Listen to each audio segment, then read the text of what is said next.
chers internautes de GKM Télévision. Oui, malam une fois de plus, na émission, na bino, pemanaka, na bino, il y a grand débat.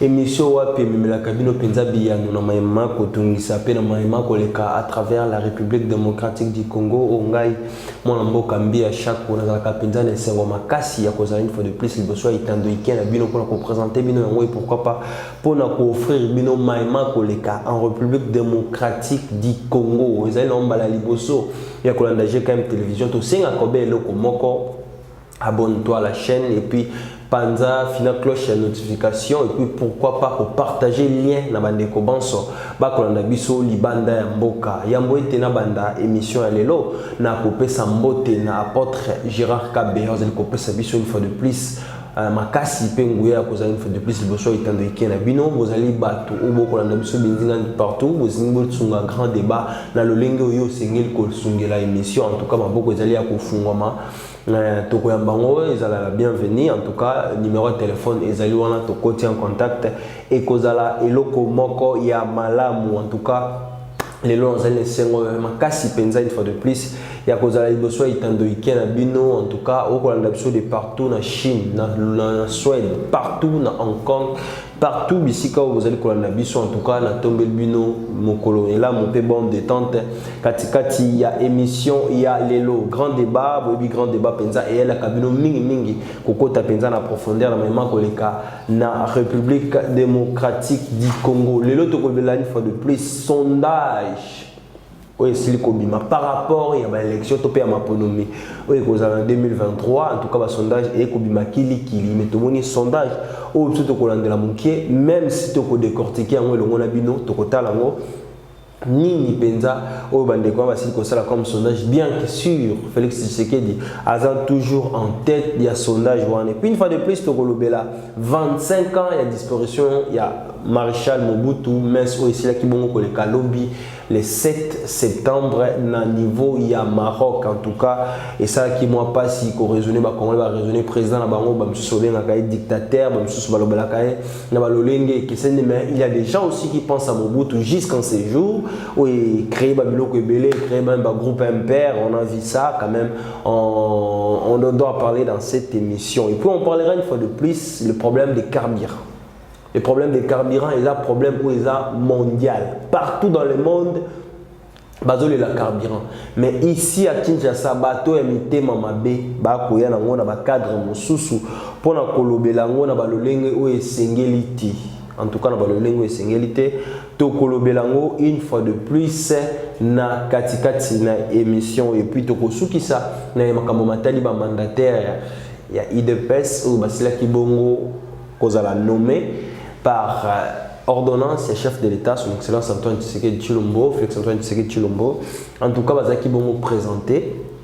Tout à l'heure au moins 70 mandataires. Mais le président de la République a si bon nommé 22 mandataires. Donc cela veut dire il y a encore une place dans 50 mandataires Oyo Batikali. En tout cas, Bokolanda en exclusivité, bah image on est Kolkalobi na permanence il y a eu deux PES aux Akibongo dans mon amboka secrétaire Augustin Kabouya. Tout revenons à notre mouton en tout cas une fois de plus vous avez toujours scotché et branché la chaîne Bino GKM Télévision pour la Kolanda.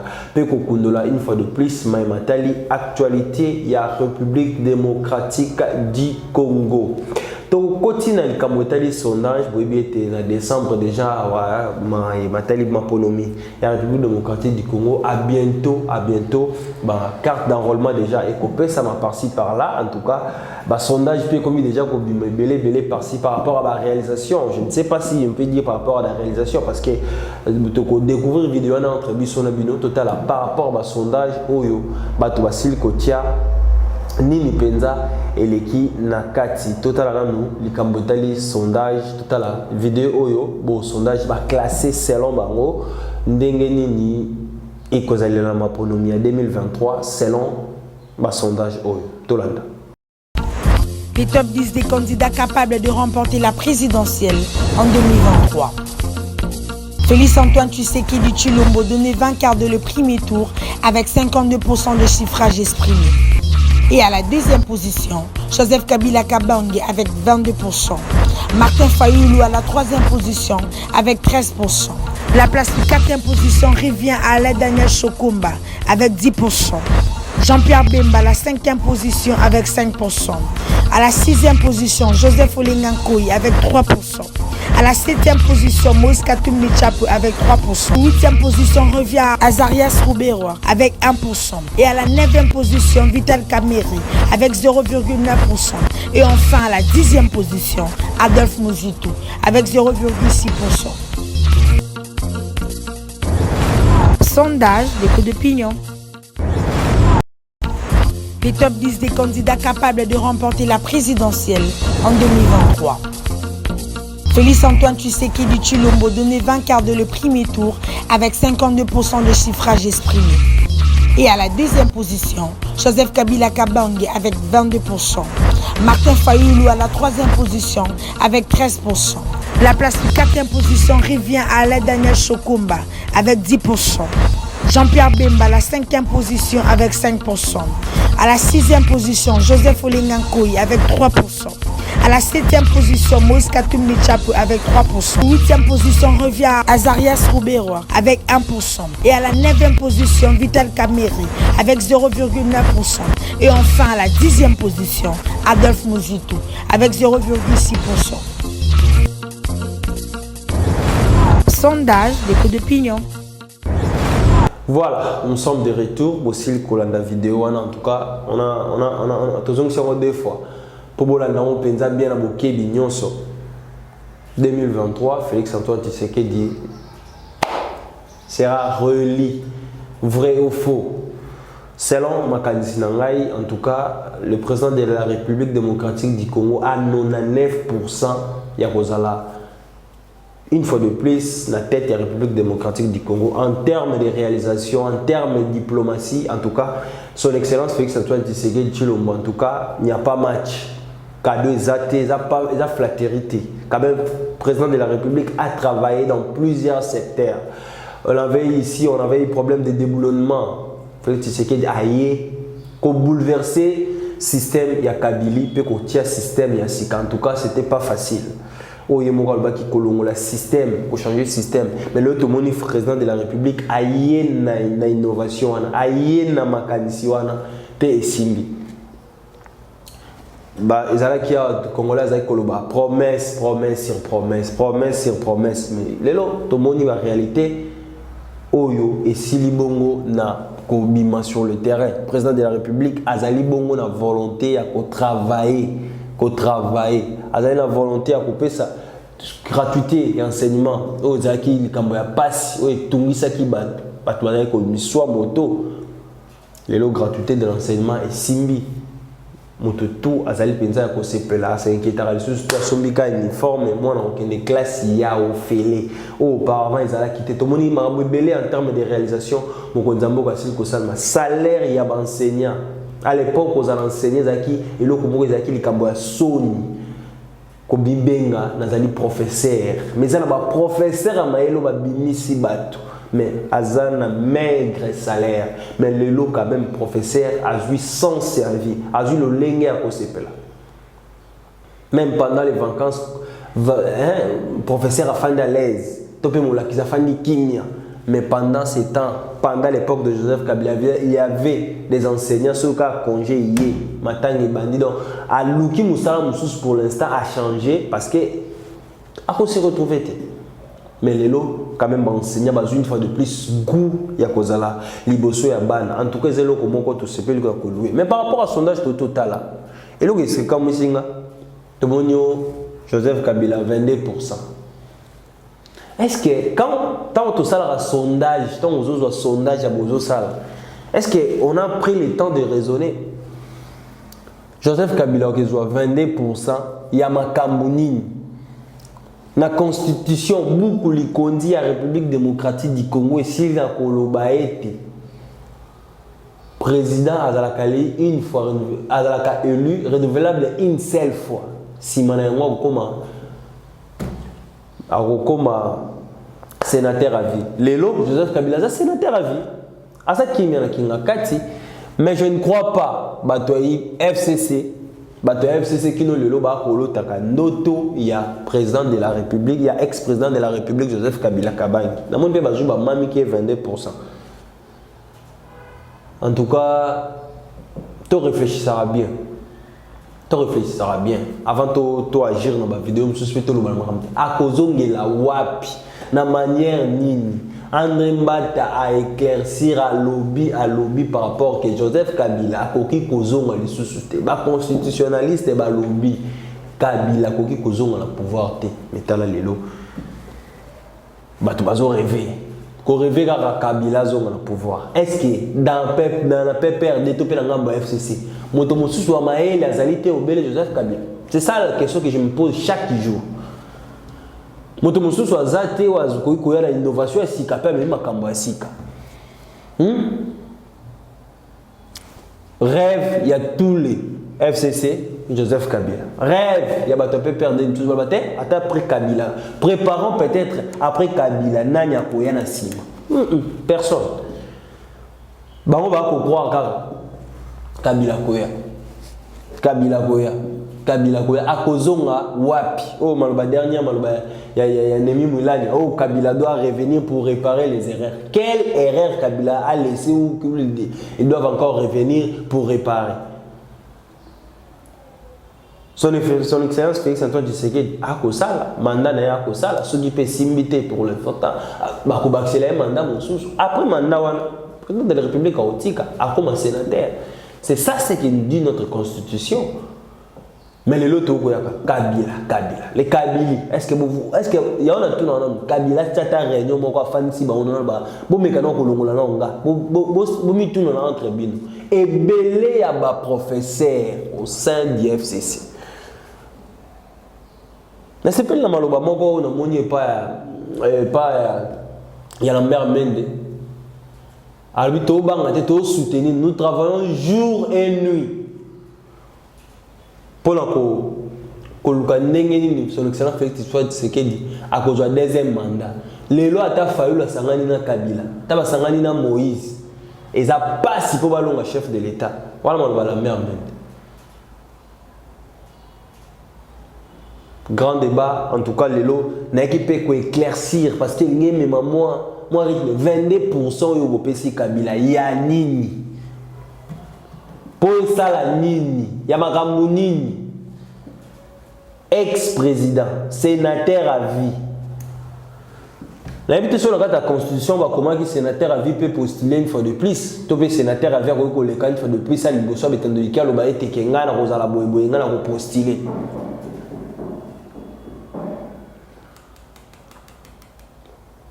Tout a été planifié mais mal planifié parce que le chef de l'État l'élu actuel, président de la République, Aza Nzam. Joseph Kabila, dans son dernier discours, il n'a pas voulu parler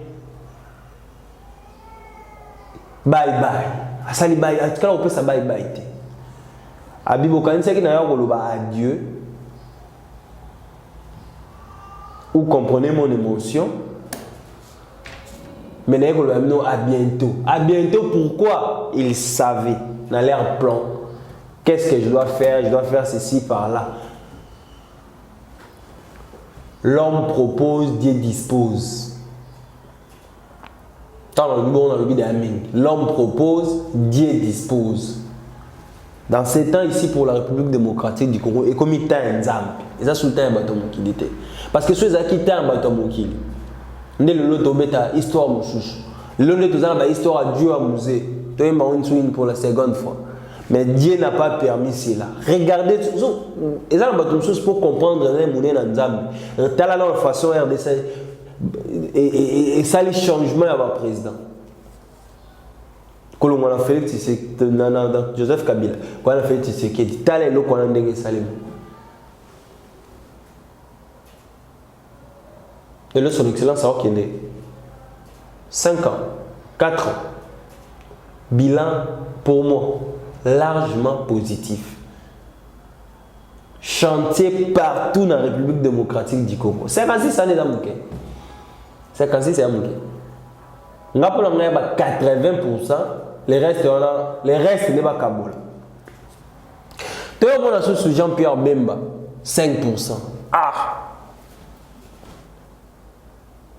En 2006, Joseph Kabila face à Jean-Pierre Bemba. On sait, tu es bien, dans la élection. Ceux qui tricheraient, ils allaient quitter. Le Lopesi, Jean-Pierre Bemba, 5%. J'ai 5% à Baxé dans mon Fati. Parce que Jean-Pierre Bemba a amené le message de paix à Guémena. A amené le message à Kémia, na Boende. Bako Sabinoté, message à Unité, il y a Memangikuna. A lobby, qui sont été à présenter directement candidat à soutenir Tata Mokonde École. Yo et Malamoko, ou dit ceux qui vont aller, Fati doit faire ceci, Fati doit quitter le pouvoir. Pouvoir en tout cas qui est, pas quitter.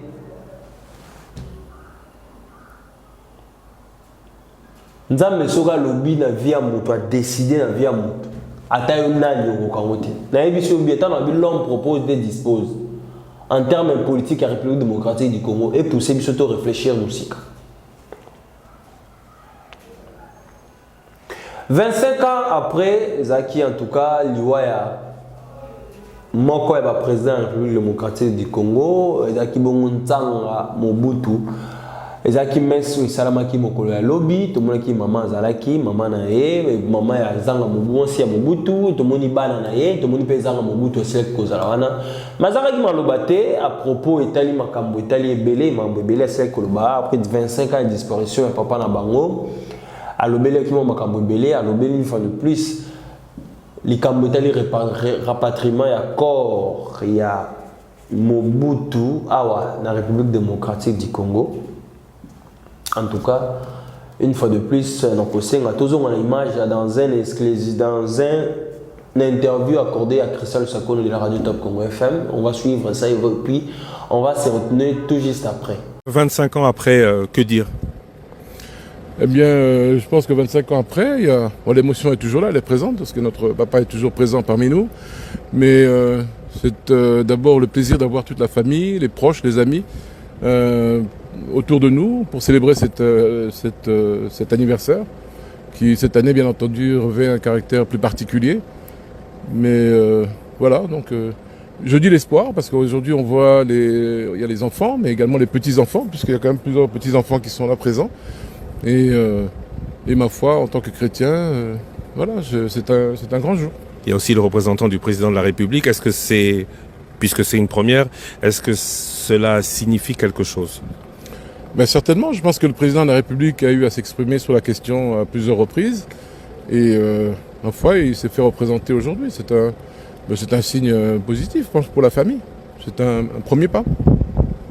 Vous-même n'êtes plus revenu au Congo depuis plusieurs années. 2011, oui. Depuis décembre 2011. On y pense? Mais j'y pense tous les jours. Mais voilà, j'ai mes raisons. Mais je suis en contact avec le pays tous les jours, bien entendu. Aujourd'hui, on a constaté que le MPR n'existe plus. Il a cédé le pas à l'Union des démocrates moboutistes, dont vous êtes toujours le président, si je ne m'abuse. Est-ce que le moboutisme existe encore? Ah, mais je pense qu'il est même au-delà des partis. Et ça, je pense que c'est un signe qui est positif. Si aujourd'hui, 25 ans après, si nos compatriotes reconnaissent au président Mobutu les qualités, les valeurs qu'il nous a partagées, mais je pense que moi, personnellement, je ne peux que m'en réjouir. Mais ça va au-delà des partis. Aujourd'hui, il se matérialise comment? Dans l'UDEMO ou, puisque vous parlez au-delà des partis, tout ce qui est au-delà mais qui ne se matérialise pas n'existe pas? Oui, certainement, mais je pense que quand je vous disais au-delà des partis, c'est que bon, nous sommes certains d'entre nous, notamment l'UDEMO, nous avons pendant des années nous avons lutté pour la préservation justement de ces valeurs, ce socle sur lequel nous nous sommes appuyés. Et ma foi, aujourd'hui, cette pensée-là, cette pensée-là s'est élargie. Et moi, je m'en réjouis. Donc, quand je dis au-delà des partis, c'est que c'est partagé dans plusieurs partis et pas nécessairement dans des partis. Ça peut être des associations, des personnalités. Et moi, je m'en réjouis personnellement d'avoir continué, d'avoir défendu des années durant ces principes et ces valeurs. Et voilà, donc c'est pour moi en tout cas une grande fierté. Est-ce de la nostalgie ou est-ce le regret d'un passé qui était peut-être un peu moins mauvais que le présent? Ben, moi, je dirais ni l'un ni l'autre. Je pense que je pense qu'ici, je pense surtout d'abord qu'on reconnaît des choses. Le président Mobutu a été l'homme de l'unité du pays. C'est l'homme qui a forgé une nation. Ça, ce sont des faits. Voilà. Et les valeurs qu'il a partagées, ça a pris peut-être le temps, mais je pense qu'aujourd'hui, notre peuple dans son entièreté reconnaît ses valeurs, ses principes. Et moi, je m'en félicite, particulièrement aujourd'hui, et je dois saluer également votre présence ici. Je sais que vous êtes une radio qui est suivie à travers tout le pays. Et donc voilà, je tiens à vous remercier de votre présence ce jour. C'est un grand jour pour nous. Je ne vais pas vous poser la question, je réserve cette question pour votre mère. Mais récemment, Patrice Emery Lumumba est rentré. Oui. D'autres envisagent aussi de le faire. Est-ce que vous trouvez normal que 25 ans plus tard, la dépouille de votre défunt père soit toujours au Maroc? Non, je ne trouve pas ça normal. Mais je pense que vous l'aurez constaté, notre père repose dans un pays où, comme nous avons coutume de le dire, où il est en paix. Il est sur une terre amie, où il compte de nombreux amis, sur une terre africaine qui plus est. Et ma foi, je dirais que le retour du... Vous savez, souvent on nous dit que la famille est contre le rapatriement, mais absolument pas, nous sommes même les premiers. Et moi je vous dirais même que c'est un devoir pour moi, un devoir impérieux. Devrais-je même souligner. Mais il y a des principes. Je pense que vous savez qu'à Gbadolité, par exemple, vous savez que les sépultures des membres de notre famille ont été détruites. Je pense que ça n'a échappé à personne. Alors, si je ne prends que cette question-là, parce que souvent, je répète à certains de vos collègues, et je leur dis, mais il y a quand même il y a certains préalables qu'il faut respecter. Alors, lesquels? Mais par exemple, je vous dirais, comment est-ce que vous voulez que notre famille soit rassurée? Si on a, pendant toutes ces années, on a détruit, par exemple, les sépultures des membres de notre famille, comment voulez-vous que ça nous rassure? Comment voulez-vous que ça rassure toute la famille? La décision n'est pas à prendre seule. Toute la famille doit prendre ses décisions, la veuve qui doit prendre ses décisions. Il y a également la grande sœur du président Mobutu. Donc c'est la famille dans son ensemble. Et comment voulez-vous rassurer une famille si déjà, après avoir constaté la destruction des sépultures, rien n'est fait dans ce sens? Donc moi je dirais simplement que pour nous, c'est un devoir, nous allons le faire, mais ça demande un certain nombre de préalables. Et je me réjouis d'ailleurs de ce fait. Je me réjouis de la présence d'un représentant du chef de l'État. Voilà, donc moi je dis il y a tout un processus qui devrait être lancé. Parce que le retour, bien entendu, doit se faire de manière sereine. Et là, en cela, je pense qu'on respecterait quand même aussi le président qui a été l'homme de l'unité. Et donc voilà, on respecterait quand même sa personne et puis sa dignité aussi. La balle est plus dans le camp de la famille ou de l'État congolais? Mais ça va aller de pair, Je pense que si, dès que la famille sera contactée de manière officielle, j'imagine quand même que la veuve sera officiellement contactée par les autorités comme il se doit. Le président s'est prononcé sur la question. Je pense qu'à un moment donné, je peux imaginer, je ne suis pas devin, mais à un moment donné, certainement, il aura l'occasion de contacter la veuve et ensuite les choses pourront se faire. Voilà. Ma dernière question sera la suivante. À quand votre retour, votre arrivée à Kinshasa? Depuis 2011, vous l'avez dit, il y a 11 ans, vous n'y êtes plus allé. Oui. À quand? Bientôt, je l'espère. Merci. Monsieur Mobutu Nzanga Bangawe, je vous remercie. Merci beaucoup. Merci. Bandeko, obozola mangai, oya motema malamu. Naza na mwana hôpital, na clinique universitaire na Lubumbashi. Naza na oncologue, pédiatrie. salle 52 on a information naza na kati ya hôpital naosenga lisungi mpona mwana na ngai wana alali bosunga ngai bato motema malamu na faire soigner mwana naza na possibilité te wana sali mwa video mpona nazwa mwa lisungi lelo tozali le 30 août 2022 heure 22h30 bosunga bato motema malamu numéro na téléphone 081 137 15 28. Voilà, pas trop de commentaires en tout cas. Bomoni, Binomoko. Mobutu, Azagi président Ayaki na Congo, Salaki époque, qui pas marqué époque en tout cas. Yamalam pas Salaki. Au pétant comme un peuple à Bayaki, peuple à Inyaki et Pezalaki. Akenda quand même, Atikapé histoire. Et aujourd'hui, c'est Félix Tshisekedi qui est en train d'écrire son histoire. Une très belle histoire.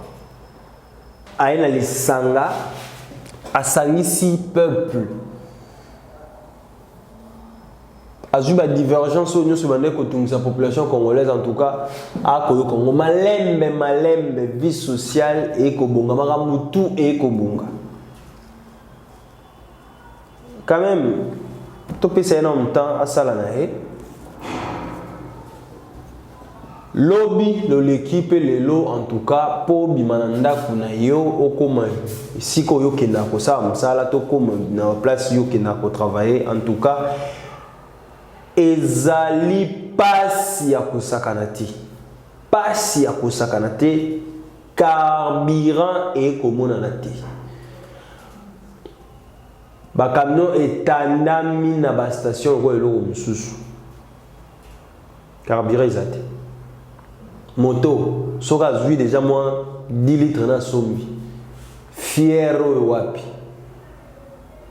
Imaginez-vous tronçon ya Kitambo magasin ya Victoire ti Kitambo magasin 8000 francs na moto moko. Carburant pe bato ba revendeur ba côté kana ba ndenge na bango to na moto côté kana ndenge na ye maxi 1 litre na ndenge na ye. En tout cas, batupe a mitema mabe balala kiti. Na sima wana ba ko bima une fois de plus. Félix doit quitter ce pays. Na kamora pour un Congolais. Les Cambodgiens les carburant. Oh même bazan en France, même bazan en Angleterre, ba collé là. Mais une salamia wa. Prix coûte matité. Félix doit faire ceci. Félix doit faire cela. Bande kwa chango ba benga ba sanga ba ko dépenser plus de 10 000 na journée moko pour na matali transport. Heureusement pour les Congolais, tous les présidents moko alingi mboka na makasi. Je ne vante pas, mais non la réalité. Facha alingi mboka makasi. Bien que azali banda ya mboka, bisika ya pia zwami, masil bon a coordonné na ministre de transport, puis ministre hydrocarbures. Ravitaillement essence, en tout cas déjà le bateau est commis au niveau de Matadi. Dans 2 jours comme ça, le peuple congolais a eu un matériel transporté, a eu un matériel carburanté. P à Bakissi Nanzela 260 transco et côté en circulation pour aider la population. Nakotika tokolanda ngai na bino tolanda point de presse il y a ministre hydrocarbures Didier Bidimbo asilibongo na ko éclairer population tokolanda on penda na molai makasi tokolanda on penza intégralité na mobimba et puis on se retrouve tout juste après.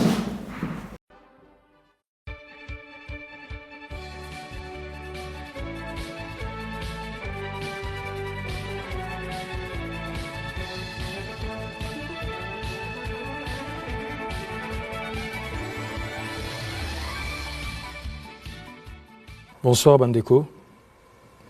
Naeli Bosso Nabino pour toyebi situation nini oza kotambola na mboka actuellement par rapport ya o etali approvisionnement pe kokabola o babengi carburant babengi na lingala pétrole na ba station na biso. Ya liboso na koloba boy. Oeza Kosalama, Eza Elokomoko, Eza sur le plan d'abord mondial par rapport à l'approvisionnement. D'où Tokomona, Naba pays Yamindele, Bamboka, Oyo, Baza un peu plus développé que Bisso, actuellement, Bazo Koutana même Mikakatano. Mais le gouvernement Nabino, Oeza conduit par Excellence M. le Premier ministre Samalou Konde, le gouvernement Nabino est tiré la pongité. Nyon Suzaki prévu pour que Toko Komana situation a beau été. Mais Nengalobaka à l'impossible, nul n'est tenu. Tu prévois qui bateau belé fallait y a peu quoi conserver biso à travers la société commerciale na ba société misusu bateau nyon so tu prévois qui na dernière minute est glissé ne baba est glissé c'est que bateau foyer à Congo un misusu et mois retard pour na peut-être mambo technique ou autre chose mais malgré ça tu vois qui kokoso liboso na o ba bengi kérosène o ba benga ka jet A1 na kokoso o tu vois qui gouvernement a s'il cause solution produit ekomaki depuis samedi passé ekomaki na Mwanda ba tindika ki ngoti na ango pe kwa kokoma Kinshasa esenga eya na ba pipeline nana ekozwa 3 4 5 jours maximum yango OC Salami produit na nzela si pas lobby na mikolozo ya lobby kuna pona kérosène pona jet pona ba avion pona pepo problème rozali susute toza na ba bateau o toza ikozela pona essence na babato toza kozela moko ezwa ki mo retard na ndenge ezwa ki retard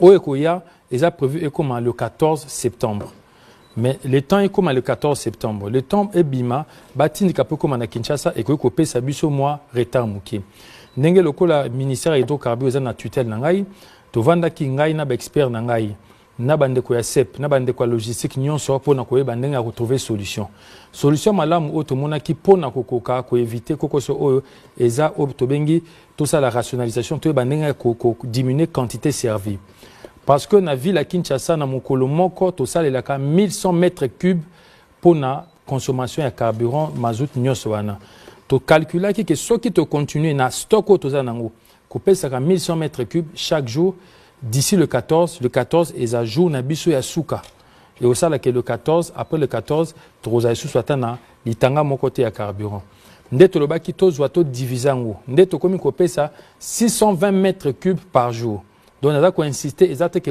carburant ezali mais to rationaliser to kitisi ndenge ya ko servir mais batu bandeko par manque d'information na ba o ba ngi ba ndur batu na erreur ba spéculation que produits ezali biso nde to décider to kitisa fréquence ya ko servir na fréquence wana o babengaka patriotisme faut ça na kati na biso o tozomona bamboka libanda na makambo etangi carburant parce que carburant eza moteur ya économie ya moto carburant soki eza te biloko kolia ko se déplacer te pour comme na Kinshasa carburant soki eza te moto okende musala te d'où patriotisme sengi que na oyo tozo mettre en place que chacun d'entre biso oyo azaka na bitu atiaka 50 litres akomi kocha ata 20 litres to 25 litres po eko akokokaye asa ba déplacement ne pe atikela baninga oyo baza na sima bako pe kocha nde to rationaliser ngo bongo na yango to sengaki na mikondi ya ba société commerciale Total Engine Kobil nde nazo belela bango lisusu to lobaki pona ba Jeep nyonso ba kocha tina 30 litres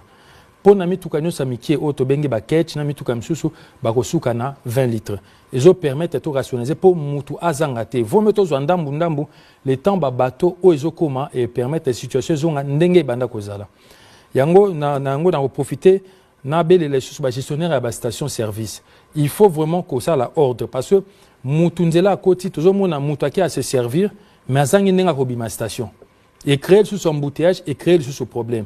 Alors que Moutoussoka Koti a 20 litres, toi 30 litres, aux a 30, aux a 207, aux 30 litres, au bimi, au ticket de quoi nasima aïe à Koti. Et puis, tous a obéi les sous tout. Et puis, que Batou, Bazan a groupe électrogène à Bandakou. Bazan a besoin à que Nassoma carburant pour être un groupe. Mais Moutoumoko à Sombi, il y a 25 litres et qu'on couvrir consommation journalière, c'est suffisant. Moutoumoko a quoi il y a 10 bidons de poids tonnes de sapeur qui ne bombe pas naïe. Alors que tu as vu que dans la période où il faut surtout se serrer la coude.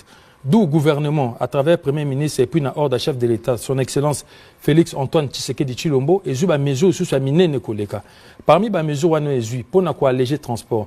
Les lots de transport Tambola na Kinshasa a aligné 160 bus. Dans la mesure où les lots de transport a commis à 260 bus à partir à Lobby. Donc il y a 100 bus en plus au Baksamana ville à Kinshasa pour alléger et effacer le transport. lobby toza na réunion makasi na ba technicien à Transco na ministre à transport après toza na réunion na premier ministre et puis na président de la République chef de l'État pour na ko bakisa ba mesure monsieur pour na ko alléger quotidien il y a peuple congolais il y a peuple quinois par rapport il y a période où toza ko traverser nazo betel chou c'était gouvernement à la lipongité malgré bateau au tozo zela foi comme le 14 où ils a déjà sûr à 100% comme lelo na ordre premier ministre ministère des Finances ministère de l'économie et où tu sais qu'on débloqué mbongo pour na rokoka cause sous bateau monsieur à 25 000 tonnes métriques oyo soki nzamba sungi et kokoma dans les 4-5 jours donc na kosangisa makasi ana nyonso et ko permettre que produit ekoma ekotebele de façon que to tenir face et situation ezonga à la normale Batu Baebi, na o Baebi te Baebake, l'État congolais na litre moko abakisera près de 1700 francs congolais tant mutation mara litre na pompe à essence. Et ça ba mesure o mokonzambo ka chef de l'État a lobby pour na social à congolais pour transport et bouger te ndeto continue ko appliquer ngo. Peut tout ça ko continue ko appliquer ngo, mais toujours travail to ba ndenge nini to ko gérer ngo. Nazo beta sous c'était carburant ezali, mais loko la quantité za mukie pour le temps ba bato koma to diminuer. Il faut to adapter mode na biso ko sala na ndenge to salaka na mesana ko cha 50 litres na cha 20 litres na mesana ko cha 80 litres na cha 30 litres de façon que biso nyonso to ko circuler ti produit koma et puis nyonso e ko continuer abeti sous marteau o na babengi pour na ordre et puis naza ko rassurer population qui na mikolezo ya likambo e ko tikala na sima na biso. Merci beaucoup.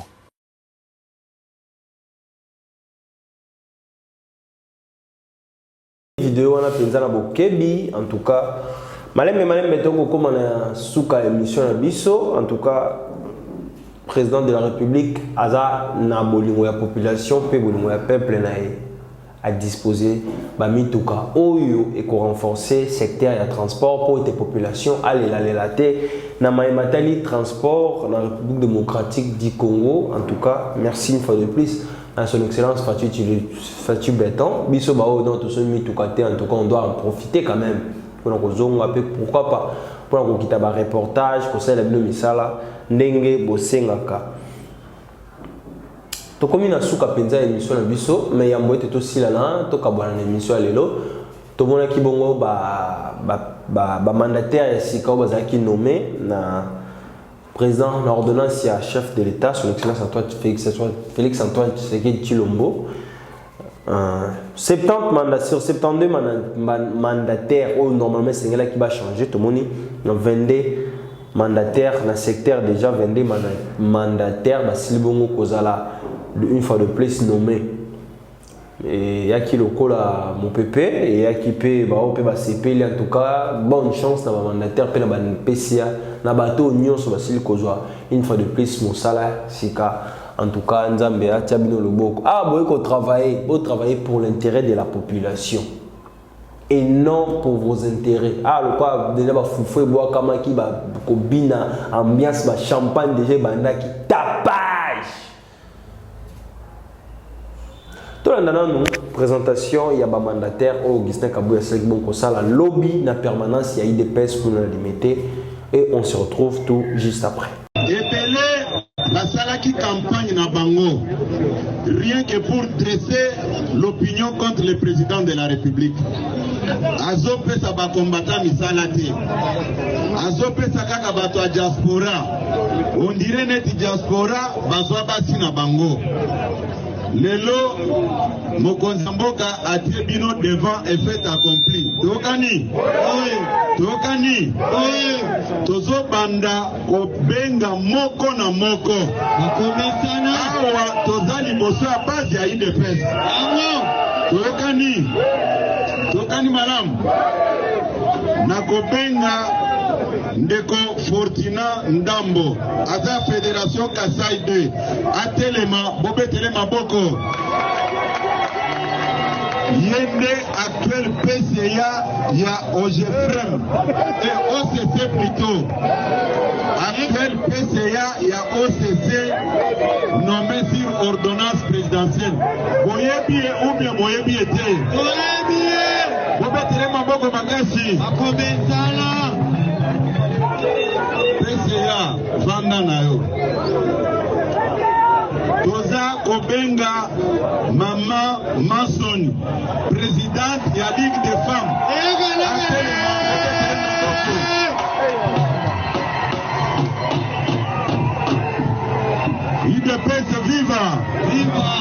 sikoyo ndenge atelemi boye ngai muteki ba poste.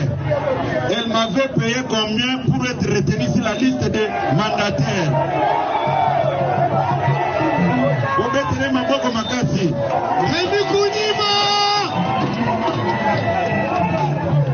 Côté Ligue des Jeunes, PCA Adolphe Amisi Makutano. Alingaki azala na biso awa, mais pour des raisons de santé azaki na ba observation eloko moko akokraindre ezate na kanisi bomonaki ebosepelaki na ye. Nani ayebi Amisi Makutano te na kati na biso? Makutani obetere maboko makasi bino bajene. IDPS viva! Viva! Tozana Ndeko Izato Zege, Fédération ya Norubangi, PCA ya Caisse nationale de péréquation, CNP, Atelema, Obetelema Boko.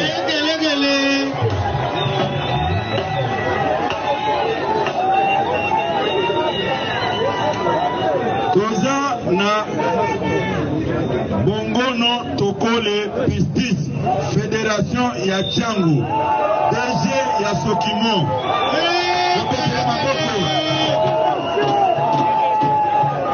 Sikoyo Ndenga Zaliwana, il a payé combien chez le secrétaire général, réputé comme vendeur de postes. Obetere maboko makasi. Tokobenga Ndeko Koko Mulongo, Fédération de Lubumbashi, DG la CNP, Caisse nationale de péréquation. Siko Nazotu Nabino, honorable Koko Mulongo, tu m'avais donné combien comme enveloppe pour être retenu? Alors bien dollar. Vous mettez les mamans comme Makasi.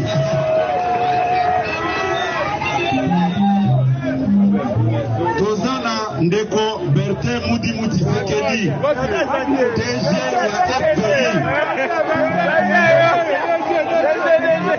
IDPS viva. IDPS viva. Vous mettez les mamans comme Makasi. DG Télément. Je voulais apporter une précision. Aza Mutu Oyo a servir parti Oyo. Mutu Ayebi Yango. Aza membre de la Fédération des entreprises Nakati Onatra. Il fut notre candidat rapporteur Nakati Seni. Du temps de Fétienne Tshisekedi. C'est le candidat de Fétienne Tshisekedi. Bisoto Salika Kako parachevé œuvre ya Etienne Tshisekedi. Obetere maboko makasi. Mais yo oye lelo. Oye bi fonctionnement ya IDPS te. Toyambi yo obandi kotangisa biso, c'est vraiment inacceptable. Mais c'est déjà Ogoko Vanda. Toza Nandeko Eliane Potopoto. La côte ya Ligue des Jeunes, DGA ya Saimape. Atelema, Bobe Téléphone Mabogo. IDPS viva. IDPS viva.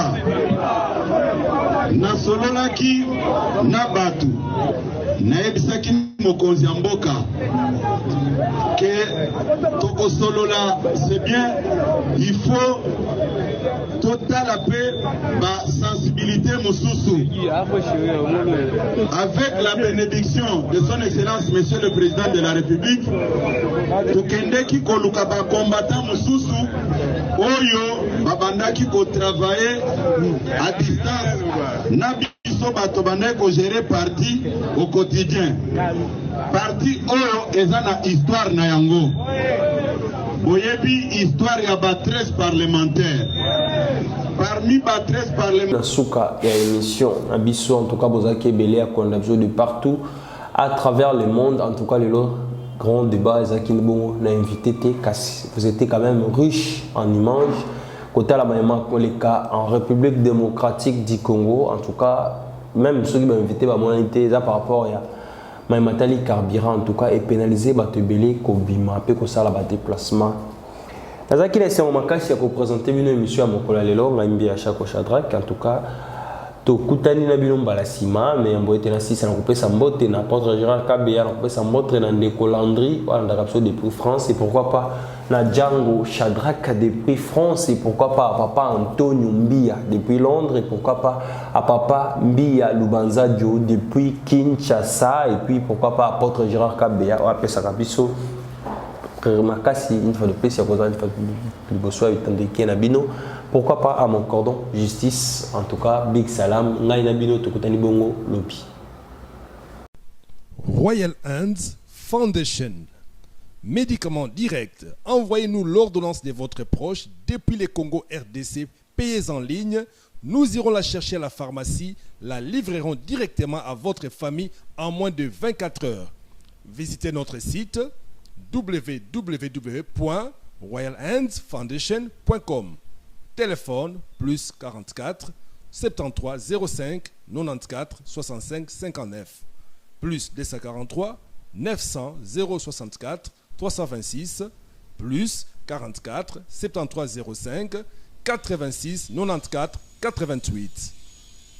Royal Hands Foundation, médicaments directs.